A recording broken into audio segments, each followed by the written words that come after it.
Morgan, Megan. I have a question for you. Okay. What is your first embarrassing moment? Oh, geez. My first embarrassing moment. Okay. Yeah, I have a good one. My first embarrassing moment was, so when I was a kid, I really loved to sing, and I still do. But I remember, I think I was probably like in first grade, and I watched on TV this opera singer. And it's like the first time I ever encountered opera. And so I thought it was like the coolest thing ever. So Yeah. at school the next day, when I was going to the bathroom, I was in the bathroom. I think I was like washing my hands or something. And I started practicing singing opera, Oh, like trying to imitate this person. nice. But what I didn't realize, so I hear a knocking at the door. And it was my teacher saying, "Everyone can hear you." Of course, because like in the bathroom, it echoes. It was great acoustics. I thought it Great sounded acoustics. amazing. I bet you sounded wonderful. But I was like, it was the worst moment of my life. I thought my life was ruined. So who was it just your teacher that heard you, or like what happened? No, the whole class could hear me. It was like one of those, like the bathroom was attached to the class, like Oh when my you were really little. gosh! Wow. Yeah. Aw. It was rough. But I got past it, Now I can speak about it. And it's okay. Yeah. Well, thank you for being vulnerable and telling me You're your welcome. story. Thanks for receiving that, Megan. Yeah, you're welcome. What about you? What's your most embarrassing moment? Okay. Your first embarrassing My moment. first. Yes. So mine also happened when I was little. Okay. I was in kindergarten. And I was graduating from kindergarten. I was so excited. I got to wear this cute little pink gown with a pink graduation cap. And in our first song, we had little hand motions, actually. Like this. Kind of. I mean, we had to pretend to play the piano Oh. for the first. This is the first line. Play the piano and then light the lights Okay. like this. And I was in the front row and I was so excited to do this. And I started playing the piano and then I lit the lights. And when I did that, my cap popped off Oh no. and landed like 20 feet in front of me. And so this whole like auditorium of people was laughing at me. Oh. It's like 200 people just Oh my laughing. Now, looking back, it's pretty cute. I mean, that's a Very cute cute. little story. You see this little, like 6-year-old Megan so excited, and then her hat pops off, and it's like so adorable. But to me, it was terrifying. Oh, I bet. But, we move on. I've Fun with life. We've moved on with life. But those things, they stick with us. That's true. They really But do. it just, it's fun to think about those times. Not that we have embarrassing moments anymore. No. No, never. Open your hearts, open up your hearts to Christ. Do not be afraid.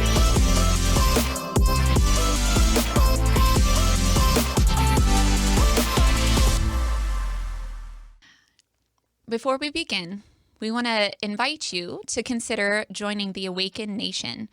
The AWAKEN Nation is a group of donors who make monthly contributions to support AWAKEN Catholic. It's as cheap as a cup of coffee a month, and you get great access to special features and content through AWAKEN Catholic. To donate, go to awakencatholic.org/donate. Also, consider joining the AWAKEN app. The AWAKEN app is kind of like a social media alternative where you can chat with people within the AWAKEN community. You can also chat with talk show hosts such as me and Megan. We are happy to chat with you and get access to lots of cool things such as prayers. And to download that, just go to theawakenapp.io. Great. We also want to announce too, in case you don't know, we are actually going to be going on a pilgrimage to France this October. It's crazy. Yes. So exciting. It's really exciting. So we're making this announcement because we would love to have our viewers come and meet us. Yes. And join us for a beautiful time in Paris and Lourdes and other beautiful Lisieux. places. Yeah. All of my Lisieux. favorite saints we are visiting. So I am so pumped. Right. Therese of Lisieux, Saint Bernadette, Saint Saint Joan of Joan- Arc, yeah. who's my patron saint. Yeah. So yes, please consider joining. I think it's going to be absolutely amazing. Yeah. Yeah. Okay. So to begin, we're just going to kind of introduce ourselves again. So Morgan and I we're friends, and we were also classmates together at the John Paul II Institute in Washington, D.C. Mm-hmm. And there we studied a lot of John Paul II's thought and a lot of great thinkers that he knew, and in the traditions of the church too, as well. Yep. So what we're doing here on this show is trying to understand the human experience, human love, and the meaning of life based on his help and guidance, based on what he contributed to the church, the Catholic Church, in his Theology, the Body. Today, what we want to talk about is an interesting topic. Difficult topic. A difficult topic, yes. We're going to talk about vulnerability. And you might be thinking, what does that have to do with Theology, the Body? Yeah. Well, it has a lot to do with love. And so we want to really dive into understanding what vulnerability is, why it's necessary for love, Yep. and also to use the Theology, the Body text with the original experience of nakedness, actually, to highlight what vulnerability is. So, yeah. I also feel like we should probably talk about what we mean by nakedness at some point in this talk. You know what I mean? Yes, we are called Naked Without Shame. Yeah, the After talk. all. Yeah, the show is called Naked Without Shame, and sometimes I wonder, if people don't know the TOB, the Theology of the Body lingo, like what? I think that's a What little do they weird. think that is? What do they think that means? Naked without shame, because clearly We're wearing we're wearing clothes. clothes. Yeah, that's it. So let's just dive into our content here, what we want to talk about together, Okay. and we'll illuminate more about why are we talking about nakedness. Yeah. So, okay. Sounds good. So, all right, Morgan, what is your thoughts on vulnerability? How do you like it? Like vulnerability. Well, I don't know. I don't think I like it very much. I think, why? I think as most people, struggle with being vulnerable. Yeah, putting yourself out there. Putting myself right? out there. I'm actually like a pretty shy person. That's like the funny thing is Megan and I got asked to do this podcast and we're so thrilled to do it. But we were like, in the beginning, we were like extremely shy. Like we're not these like public personas. No. But yeah, it's so beautiful at the same time to like kind of like, just sort of take that risk. Yeah. But it's definitely a risk for us. And so I think it's interesting that one of our first episodes is about vulnerability because we're really experiencing in real time the, the benefits, I guess, or the fruit of vulnerability, Right. of being willing to put yourself out there Exactly. and be yourself. For sure. Yeah, but it's definitely very hard. And I think like why we wanted to talk in the beginning about our embarrassing moments was just to highlight that I think it's, it's very funny. These like moments you have when you're a kid. But yeah, those moments can really impact. I mean, they can be a huge source of shame and make it really difficult for you to want to be vulnerable with people. Right. Yeah, exactly. It seems to me like what's happening in the examples that we gave with our little childhood memories and embarrassing moments is that we were exposed, right? Like we kind of exposed ourselves and not in the way of like, once again, putting ourselves out there or making ourselves known. Yeah. And how it was received, at least for me, was that, these people are laughing at me. I'm not being received as who I am. Yeah, exactly. Right. Yeah. These people don't see my goodness somehow. Yeah. Or I messed up and Yeah. therefore like, oh, you did something bad. Or maybe you Yeah. are bad. Exactly. You internalize that. Yeah. You internalize those moments. Right. Yeah. So Yeah. yeah. So Megan, why is vulnerability so important for love? Like have you experienced that, or Yeah. I don't know, how would you describe that? Yeah, that's a good question. Oops. Hitting the mic here. What I would say is, in order to understand vulnerability, I think we have to talk a little bit about love. Okay. A little bit. Because to love is actually to affirm someone's goodness, right? Like I affirm that you are good, and I'm receiving your good. And I want what is good for you. Right? So love and affirmation go together. That's one way that vulnerability ties in, I think, to love. Right? Is because to be vulnerable means that you want to be affirmed. Right? Yeah. Yeah. You want to wanna be affirmed. received for who you are. Yeah. Mm-hmm. And that exactly. that is necessarily an affirmation of I am good. Yeah. Yeah. I'm created as good, like we talked about in our last Exactly. talk. Exactly. Right. That I am a gift that is meant to be received by another person. Right. You know? Yeah. So I don't know. Would you add anything to that? How vulnerability and love go together? Yeah. I think, I would just say that most people in the world, I think, struggle with vulnerability. And yet it's something that we really we intuit is very important. I mean, it was interesting. This summer I watched not a documentary. It was a talk by Brene Brown. Have you ever heard No, of this I haven't. woman? Yeah, No. she's really incredible. But her whole thing is sorry, I'm trying to remember what she Brene Brown's entire shtick is helping people understand the importance of vulnerability. And she says this phrase over and over, you have to show up in life as opposed to just kind of hiding yourself and being withdrawn from relationships out of fear. But she's saying that being vulnerable is worth the risk. And it's become this huge phenomenon. I mean, people love this woman. Yeah. So it's so interesting that I think that we really live in a culture where vulnerability is very hard. And we have kind of this especially as Americans, this sort of reserved quality about us, and we don't really like to let people in. We're not super affectionate and to show basically how we feel all the time. Yeah, for sure. And at the same time, I think we realize this is somehow inhibiting my ability to to fully live my life and enjoy my life, and ultimately to love other people. Sure. This is we kind of, it's this predicament. And so the question is how do you become vulnerable? How do you let yourself be vulnerable? That exactly. What comes to my mind is kind of the pendulum swing of closing yourself and just responding in total exposure, right? To the point where I don't really care how I'm being received. Yeah, exactly. I don't really care. It doesn't matter.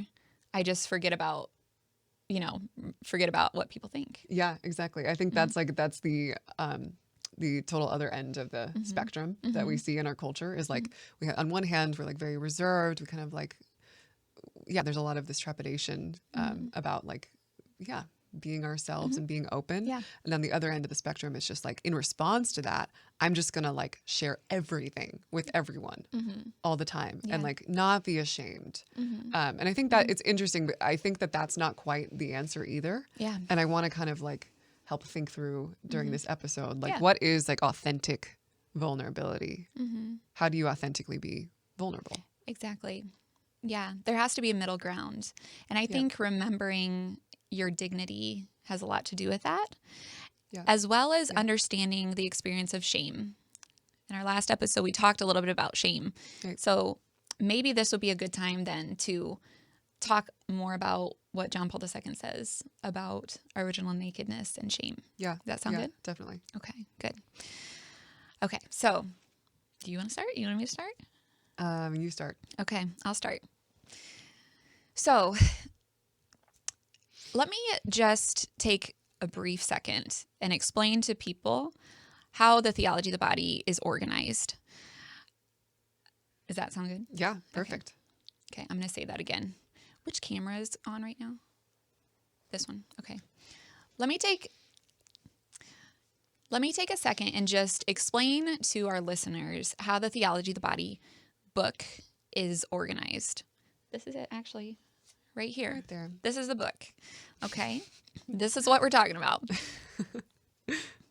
So, the Theology of the Body has 2 parts, 3 chapters in each part. Okay?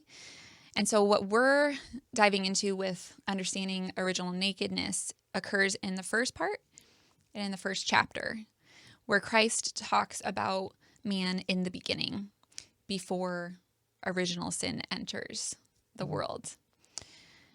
And John Paul II talks about 3 human experiences, the original experiences, he says. Original solitude, original unity, and original nakedness. Right. So original nakedness is what we're going to talk about here. So That's what we're talking about. that's where we will try our best to explain original nakedness, We will try. because I mean, we'll try it. We're definitely, we're not Pope John Paul II, but We we're aren't. going to try to unpack it a little bit. We did study it, I guess. So. We did, yes. Okay, so original nakedness and shame. So before shame entered the picture, Adam and Eve were in the garden. They weren't wearing clothes, and they were the only humans. And so because Adam and Eve, humanity, is the pinnacle of creation, we were the last things created. We most image God, and we have this beautiful dignity and an image of him, right, as love. So when Adam and Eve saw each other without any clothes on, Naked without shame. naked without shame, they were able to receive each other with the full meaning and understanding of each other's bodies Wow. Yeah. as a gift to one another, Yeah. right? Right. Exactly. So this experience, talking about an experience that illuminates more deeply our own lives, right? It's what we see then is that nakedness communicates that I'm a gift, that I'm meant to be loved, and not necessarily first like in the male and female relationship, but the body itself communicates that I am meant to be loved and affirmed, like I was saying. Yeah. I'm meant to be fully affirmed. Yeah. Okay. Nakedness also maybe indicates like a fullness of a vision, right? Being able to see each other fully as gift, right? There's a vision there. When you think of nakedness, like how do you know someone's naked? You see that they're naked, right? They don't have clothes on. They don't have clothes on. You see it. So there's also some insight into like what vision is in understanding original nakedness. Yeah. So it seems like you're saying like in original nakedness, you see, or like Adam saw the full transparency. That's what John Paul, that's the phrase he uses, transparency of the person. Yeah. The full transparency of Eve through her body. And there was no, I mean, I think that's what we're going to talk about with shame. Yeah. There was no like sort of rupture or disconnect between her body and the communication of her person. They were totally one and the same. Yeah, exactly. So That's good. when he saw her body, he saw her for all that she was and all of her beauty and all of her goodness. And there was nothing to kind of like get in the way of that. Right. Exactly. Yeah. And what sin does, once sin enters our hearts, it lessens our capacity to love. And so when Adam and Eve do see each other, that transparency of the communication of their persons, they're able to love so freely, and there's no shame involved in love. Right. Like There's love, total openness. Yes. And yeah. yeah. When you really Nothing. love somebody, there's no shame in that. You don't feel like your heart is suspicious of like wanting to maybe treat them as an object or use them. You just simply affirm and love. Yeah. And that's what was happening. in that experience of one another's nakedness in the book of Genesis with Adam and Eve. Right. So then shame enters the picture, right? Yeah. Yeah. Right? They So sinned, and then they knew that they were naked, and they Yeah. covered themselves, right? exactly. So that's like the first response to the entrance of sinning. Yeah. I think what's interesting is it's not because they realized, like, they just realized they were naked. Like, they knew they were naked before. Yeah. Mm-hmm. But they realized that they might not be seen anymore in the fullness of who they are, Right. in their nakedness. So they cover themselves actually out of like an awareness of their dignity. Exactly. So that's another good thing to kind of note, is that John Paul II, when he talks about shame and this, desire for Adam and Eve to cover themselves, is not a totally misguided thing. Right. It's actually acting out of a perception of a good, so that I'm trying to protect myself, trying to protect my goodness through covering myself. Exactly. So I think that's a really important thing to note with vulnerability is, yeah, we're trying to protect ourselves. We know that we're good, and we might not be, Right. like we were saying before, we're good and we might not be seen for what we Yeah. are. Exactly. Yeah. Yeah. Actually, vulnerability indicates it's kind of a message to myself that I am good and I'm meant to be protected and dignified. Right. So, yeah, there's a goodness to Yeah. being vulnerable. There is That's good. That's great. Maybe we'll be more vulnerable. Try. We could try. No, I think we're okay. We're doing good. I'm trying. Yes. Yeah. Then there's also a goodness to covering ourselves. Exactly. And yeah. this kind of reluctance to share ourselves. I think that that's something interesting. Like, we should actually, in some ways, affirm that. I remember this priest I know that's one of my really good friends. One time I was watching this presentation by this person, and this person was just like being super open about their life and like super just like saying everything. And this was like, years and years ago. And I was kind of like, yeah, I really admire like her ability to kind of just say whatever and just be like totally herself. Yeah. And then it was really interesting because I'll always remember this. That priest challenged me and said, that's not really being open. Interesting. Yeah. What did he mean by that? I mean, that kind of openness is not kind of what God is asking of us. That, because there's no awareness in that of my ability to be received by the other person. Yeah. So, and I'm not trying to be critical of people who are open with their experience. I think that there's definitely like that's a beautiful thing in a lot of ways. But I think that you have to balance that always with, a being in relationship with the other person such that I know and trust that I can be received by this person. Yeah. That's a really good point to our understanding then of how we function this side of sin, right? In our lives, to understand then how to balance being vulnerable. It's or maybe I should say how to become vulnerable. Right. How to become vulnerable. And this side of sin, how do we become vulnerable? Yeah. I think that's our question. Yeah, that's the question. Yeah. Yeah, let's just go there. Yeah. So in hearing you talk, Maureen, what I'm realizing is that it takes another person, right, to kind of give you the ability to be received in space, to then be drawn out in love. Yes. To be received. Yeah, exactly. Right? That's what I'm gathering. I'm picking up what you're putting down. You're picking it up. I'm picking it up. You got it. So, yeah. Yeah. Yeah, I think that's really good. It's always within relationship. Because I mean, the point of vulnerability is actually to be in relationship. It's not just like, here I am, like whatever. Right. But it's like, it's for the sake of love. Vulnerability has to be for the sake of love. Yeah. So yeah, just that element of being in relationship, I think, is the key. Yeah. Okay. Yeah. So I think, it's kind of, like looking at it, because I think I've always had this question of like, especially since my conversion, like I want to like learn to be, I don't know, more open and more vulnerable with people. Yeah. Like, I really like in myself, I had this sort of this real awakening of my person and this awareness of like being loved by God. And I wanted that to really translate into my relationships with other people more and more. Yeah. And not that I didn't have friends before and like I wasn't vulnerable Exactly. at all before, Yeah. but like I just really had this like new awareness of, wow, I really want to be like in relationship with people and like be real with people and just be myself. That is a really important point, to Yeah. just be yourself, Yeah. right? Because, sometimes we just don't always know how we're going to be received.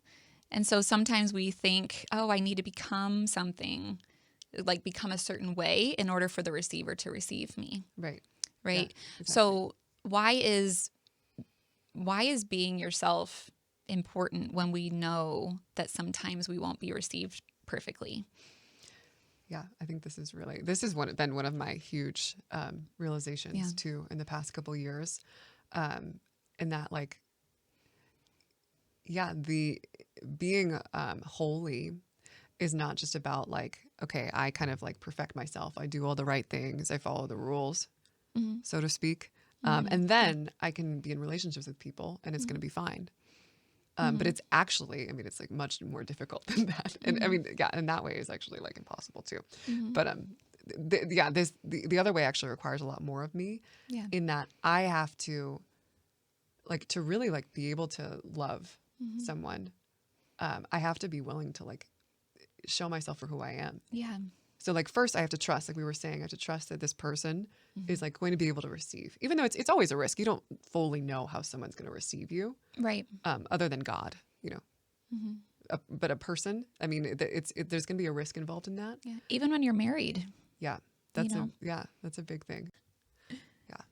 Yeah. I think just to conclude, what I was saying is my big realization in the past couple of years has been like, it's not about in the path to holiness. It's not like, okay, we have to make ourselves perfect and do all these things and, you know, make sacrifices. I mean, all that stuff is important and good, you know, like asceticism. I mean, we're in Lent now, like that's essential, but it's first about this willingness to be in relationship and this willingness to like just show up as I am to some extent. And that doesn't mean just like do whatever I want, but that's saying like, okay, I need to be loved as myself. Yeah. I'm not going to be loved as this like theoretical other person that I can create. I mean, I really think I used to fall into this a lot. I probably did too. Yeah. Yeah. Yeah. I know. I think it's really prevalent, especially in like Catholic circles and people who are like really practicing and really, following this path. But I think it's still kind of like, it's counterintuitive to us because it's so hard. It's so hard to get it through our heads. Like, oh, God actually loves me as I am. Yeah. And therefore also other people, you know, God, like, you know, we always say like God comes through the mediation of people, concrete people in our lives. And that means that if I want to have a relationship with God, I have to have a relationship with people. I have to let myself be loved by people as I am. Yeah. And it's interesting because that, and this is, you know, kind of what we're going to talk about next time with morality, but it is actually that being loved that makes me be able to be perfect. It's very counterintuitive. Ooh. It's not my effort. It's not what I do. Exactly. That, as you were talking, I was thinking exactly that of feeling tempted to be like, oh, I have to earn to be received by somebody. I have to earn. I have to make myself good. I've got to make myself able to be received by another. Yeah. And but then I not can at all. be vulnerable. Like once I'm kind of like all cleaned up and perfect, then I can be like in this relationship and be able to be like, you know, figuratively naked with this other person. Yeah. Exactly. But it's actually, that's not the way it is. Right. Yeah. Exactly. So. And ultimately, we're made for that experience. Yeah. Right. By being created in love, we're made for an experience of total receptivity, that total transparency, Right. total nakedness. Yeah. Not in the physical sense, but Necessarily. not necessarily. Yeah. So, you know, Right. anyway, but Yeah. And ultimately too, it's really about learning to be vulnerable with God too, you know, to trust him. I think the more you know you're loved, the more you can just be vulnerable. And How do you think that we do that? How do you think we can learn to know that's a that good- we're loved by God? That's a good question. I think it's really hard. It is really hard. I have an answer to that. Okay. I do. Great. So I'm currently reading this book about finding peace. And the author talks a lot about actually like the way to do that, to find peace in your heart, is to be able to trust God. But you can't do that until you take a step out and try to trust him. Oh, interesting. You learn that God is there for you, and he has you, and he's going to support you and carry you through life when you actually take steps to do that. What comes to mind is when Peter got out of the boat in the Gospels. He gets out of the boat. Vulnerability. That's too, vulnerability. He's like, there's really no vulnerable, reason. I might die. Yeah, I'm like, yeah, I think I may be able to walk on water, but I might not. And so, I start sinking. Yeah. And then Christ pulls him out after he starts to sink because he was afraid. Mm-hmm. He was afraid God wasn't going to take care of him. Yeah. He couldn't trust God, but then Christ pulls him up and he says, "Why did you doubt? Yeah. Why did you doubt?" So learning to be vulnerable with God, learning to trust him, is precisely by taking a step and doing it. That's so interesting. That's a really great image for Yeah. vulnerability. Yeah. Mm-hmm. I like taking a step out into the water. Yeah. And that's beautiful. Mm-hmm. Yeah. So I think it's interesting. So we are willing to risk ourselves with God primarily, but then also with other people. We're willing to kind of take a risk. And then we see, wow, like I'm caught by God. Yeah. I'm loved. Yeah. And also by other people. I'm loved. So then I'm able slowly to open myself within this relationship. So like, again, it's not just this like, oh, be open, like that's not what we're saying is vulnerability, but it's within a relationship. Yeah. We slowly kind of, this love that we experience is able to pierce through our shame. Exactly. And we'll be open naturally. Right. We don't have, it's also an interesting thing. We don't have to do it ourselves. We don't have to be vulnerable by our own effort. This is also something we fall into. Yeah. Well, I fall into. Oh, for at sure. least. And it also makes me more conscious of the way I'm receiving people. Yeah. Because as a receiver of someone, you can also be very aware of, oh, they're trying to put themselves out there. They're trying to be vulnerable to me. How can I receive them in a way that affirms them, in a way that makes them want to do it again? Yeah. Yeah, exactly. And then that has to come from your own sort of security in being loved. Yeah, exactly. I think that why a lot of people can't receive you is because they don't have that themselves. Yeah. They don't have that experience to go off of. And so, I just wonder if when we were younger in our little embarrassing moments, if we would have known, oh, it's okay if tons of people laugh at me. I know God loves me. Yeah. It would have been maybe a little bit of a different experience. Yeah. I agree. Or like, known that those people don't actually, those people think that I'm like adorable. I know. At least in your case. Exactly. I think the kids in my class were actually laughing at me. But my teacher probably thought I was adorable. Yeah, exactly. Exactly. Yeah. Yeah. We just have to remember that, we're loved. Ultimately, it comes down to that. So, and that brings us out of ourselves. So, anyway. So we would say that that's the sort of practical step that we can take, is sort of like take the risk. Yeah. Be in relationships with people. That's the most important thing. I mean, you can sort of pray all you want and do all the follow all the rules. And obviously those things are so essential. But if you're not in relationship, if you're not participating in the church in a concrete way with people, letting yourselves be loved, that you're not gonna become holy. Yeah. And you won't and maybe it's a better way to experience God ultimately. Yeah. God's love. It's a truer way. Yeah. Yep. Awesome. Okay, Morgan.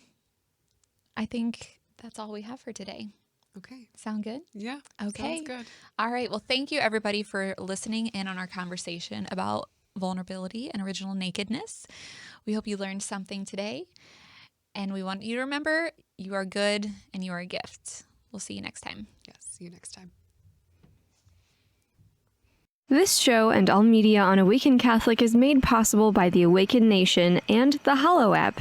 The Awaken Nation is a community of people like you who support all things Awaken for as cheap as a cup of coffee a week and get access to exclusive content. Learn more by visiting awakencatholic.org/donate.